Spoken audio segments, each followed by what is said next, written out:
नोंनि मानसिफ्रा गोथै रायजोनाया बुहुत फैदों साखावला साखावलिया नै सासे गथ'नाव सोंदोंमोन आं ओइ बाबु बे लामा बाहा थाङोब्रा होननानै जालै आदै सानावथ' बावनो थायो मोनायावसो बाहा थांथाय होनना बुंदों फाग्ला गथ'आ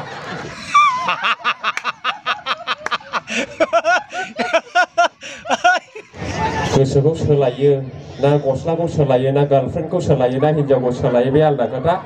खिन्थु मानसिनि टाइटेलखौ सोलायनानै बुंनो नाङा आरोखि आं बसुमतारिसो नार्जारि नङा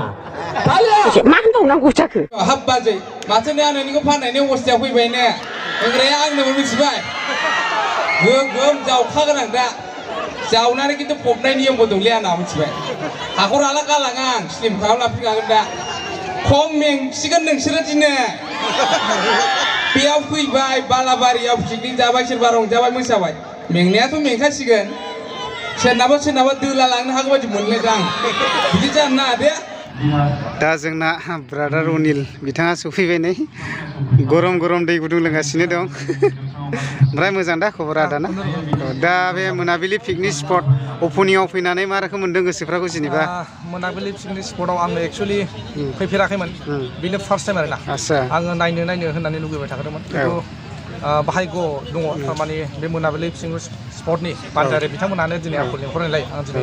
नुफैबाय खिन्थु मोनसे दुखु गोनां बाथ्रा जाहैबाय आं एसे मोनाव सफैनायखाय बे मोनाबिलि पिकनिक स्पटनि माखासे दृश्यखौ नुनो थाङाखै अब्लाबो सुबुंफोरनि जे बाना जे बोहैदों आं बेखौ नुनानै मोजां मोनदों लोगोसे जायगाया जे भुटान खाथि दैमा दैसा हाजो हाला मोजां मोनदों आरो खिन्थु हले आं आदानावहाय मोनसे रिकुवेस्ट खालामगोन नोंनि मानसिफ्रा गोथै रायजोनाया बुहुत फैदों साखावला साखावलिया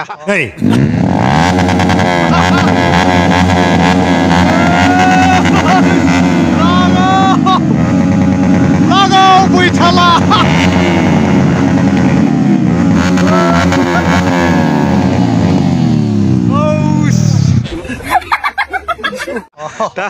बिसोरखौ आङो दहाय बुहुत लोगो मोनदोंमोन एक्चुअलि दा माखासे कमिटिनि मानसियाबो बादा होनाय जादोंमोन दा बिसोरनि सायाव नों मा साबधान बानि हरनो गोसो जेनेबा नों गोथै रायजोनि प्रेसिडेन्ट हिसाबै आं गोथै रायजोनि प्रेसिडेन्ट हिसाबै बेखौनो बुंनो सानो जे गावसोरा जुदि मोजाङै मोजां लोङै जाङै थाङोब्ला गावसोरनि खोथा खिन्थु लोङै जायै जुदि बारा खालामोब्ला जों बेखौ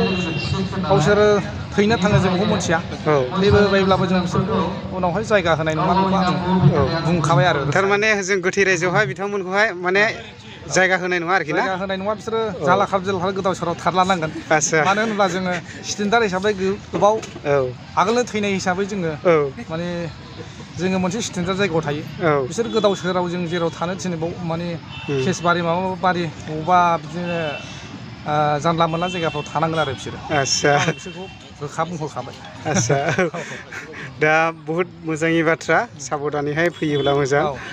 दा आदाखौ दसेनि उनावनो लोगो मोनफिनबावगोन आरोखि ना जों समान समिनानो जों जमनुआ एसे 19-20ल' आरो दा अबसे दा गोजोननाय थादों ब्रादारखौ बेखिनिखौ होनायनि आरो ना थेंक इउ दा जोंना ब्रादार प्रेक्टिकेलखौ लोगो मोनबावदों आङो नै मोनाबिलि पिकनिक स्पट अपेनिंआव आरो ना दा ब्रादारा सफैदों एसे हौवा गोदान महरैसो फैदों होनब्ला एसे जावसि हरदों आरो सोंलायनांगौ गैखाला नोंनि जावसि हरदों बे मोनाबिलि पिकनिक स्पट दिनै अपेनिं जाबाय माने 2023नि थाखाय आं बिराद गोजोनदों बिराद गोजोनबाय आरोखि मोनायाव सफैनायखाय एसे खोमसि नुबाय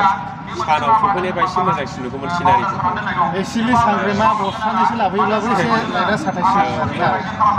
मोजां मोनबाय आरोखि आं फैनानै ओमफ्राय दा नोङो बेवहाय मा मेथाइखौ खननाय जागोन दोंनैसो मेथाइ रोजाबनाय फंनैसो बुंसै दा गोजोननाय मोनबाय आरो जोंना फाथो सिखावा फायर होदोंमोन आं दा खेंबाय आरो मा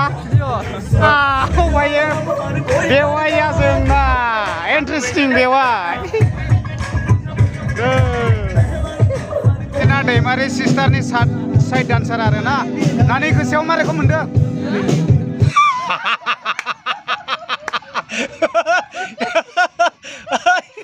ini gua kuliah wo गोसोफ्राव मा रोखोम मोनदों आच्छा दा साइड डान्सार खालामगोन आरो बेजों लोगोसे दंबावो नै मा रोखोम मोनदों आरो दंबावो नै